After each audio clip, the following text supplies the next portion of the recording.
Xal'atath just finally tipped her hand as to what her origins really are. We have gone from thinking she's the 5th old god to perhaps Y'Shaarj himself.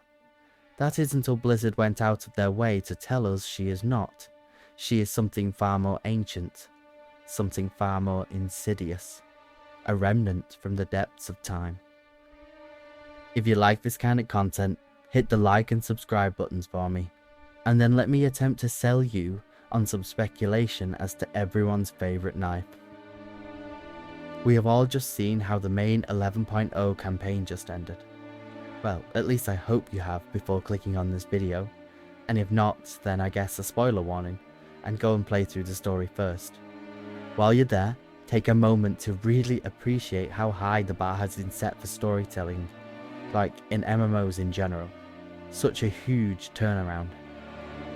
This is the cinematic moment that changed my entire opinion, and pulled all those threads together at last.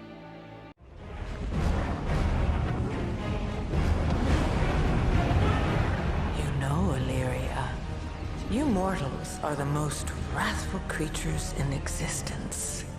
I've watched you break worlds, overthrow gods. Even the realm of death couldn't hold you. Your hunger for violence is insatiable. You lured us here, unleashed us upon the Nerubians, all to fuel the Black Blood's power. My power. So what or whose is the Black Blood? Well, Black Blood has been used numerous times throughout the lore. You've mostly heard it as the mutagenic blood of an old god. Yogg-Saron's blood was bubbled to the surface as an ore, one with strange properties known as saronite. It was so powerful that the Lich King used it to clad his armies in armour. It was Yogg-Saron's blood once more that caused the great worm Galakrond to mutate uncontrollably. From this black blood we saw the rise of two of the earliest races of Azeroth, the Naraki and the Yakia. So which old god's blood can be found in Khazalgar? I think first let's take a look at the geography of the surrounding area.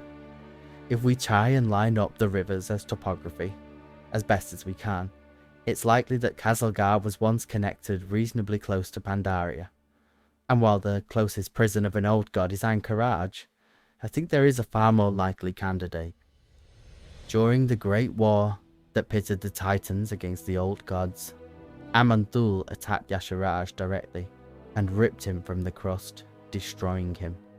But his remains, however, tumbled back down to the planet. They fell across the lands we now know to be Pandaria, alongside his heart. This is where the keeper Raden discovered them, and sealed the heart away in the vault. The corrupted blood we see ominously dripping above the City of Threads, and being harvested by the Nerubians, is likely what remains of an ancient, rotted, tumorous body of the old god Y'Shaarj. Remember, we were lured here, we were manipulated, and then aimed at the Nerubians. All that anger, all that hatred. This is not the first time we have awoken the slumbering darkness with our emotions, is it? With all this together, Xal'atath lured us all here, used the Nerubians under Ansarek's new regime as a proxy, destroyed Dalaran, killed our friends and many of those we care about. All the taunting, all the manipulating, it was to make us angry, to make us hate, to direct all that negative emotion, enough to excite some black blood once more. His power, or perhaps her power, as she now calls it. Now of course when she says her power, she could easily mean she has taken it for herself. But there is something about the way she looks, the way she says it, like this is a reclamation. I believe that her name, the Harbinger, is exactly what she is and was. Xal'atath is the bringer of darkness. The Void Lords, in their search to corrupt the world souls, sent out their servants to crash into planets, to corrupt them and turn them into void. I have long held the belief that the literal bodies of the old gods didn't really crash onto the planet, and I have plenty of older videos on this subject if you want to watch. But it was more likely their essence. Xal'atath, then, would be the guide. It was she who ushered the darkness into Azeroth. It was she who spread the corruption. The very same that manifested itself as a great cancerous growth we call the Old Gods. But this was no ordinary world.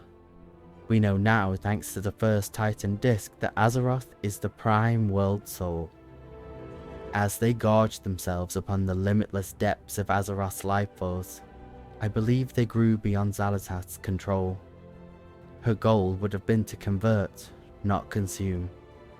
She forged a blade that could contain them, could weaken them, perhaps even destroy them should the need arise. The Black Blade of the Empire. However, before she could use it, the cunning Y'Shaarj had foreseen this. He turned on the Harbinger, consuming her as it did the planet.